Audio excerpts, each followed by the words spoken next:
ரொம்பவே டேஸ்டியான garlic bread recipe தான் பண்ண போகிறோம். வாங்க எப்படி பண்ணலாம்னு சொல்லிட்டு பார்த்தலாம். இப்போ ஒரு குட்டி பேனில் பட்டர் சேர்த்துட்டு பூண்டு பல் சேர்த்து நல்லா ரோஸ்ட் பண்ணி எடுத்துக்கலாம். ஸோ ரோஸ்ட் பண்ணி எடுத்தது வந்து மிக்ஸி ஜாரில் சேர்த்துக்கலாம்.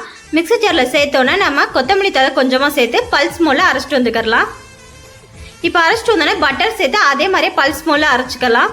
இப்போ 2 பிரெட் எடுத்துக்கிறேன். 2 பிரெட் எடுத்துகிட்டு கார்லிக் பேஸ்ட் இருக்குல்ல அதை நம்ம வந்து அப்ளை பண்ணிக்கலாம். ஸோ டபுள் சைடு அப்ளை பண்ணிக்கோங்க. அப்ளை பண்ணிவிட்டு சீஸ் எடுத்து எடுத்து வச்சுக்கலாம். சீஸ் வச்சோடனே நம்ம ஃப்ரண்ட் அண்ட் பேக் வந்து அப்ளை பண்ணிவிட்டு இப்போ தோசைக்கல்லை வந்து போட்டு எடுத்துக்கலாம். இப்போ ஒரு பேனில் வந்து கொஞ்சமாக வந்து பட்டர் சேர்த்துக்கலாம். பட்டர் சேர்த்துட்டு ஃப்ரண்ட் அண்ட் பேக் வந்து நல்லா ரோஸ்ட் பண்ணி எடுத்துக்கலாம். ஸோ இந்த கார்லிக் பிரெட் ரெசிபி ரொம்பவே சூப்பராக இருக்குது. நீங்களும் ட்ரை பண்ணி பாருங்கள். இந்த வீடியோ பிடிச்சிருந்துச்சுன்னா லைக் பண்ணுங்கள். ஸோ இப்போ ரோஸ்ட் பண்ணி எடுத்ததை கட் பண்ணிவிட்டு நம்ம டொமேட்டோ சாஸ் வச்சு சாப்பிடும்போது ரொம்பவே டேஸ்டியாக இருந்துச்சு.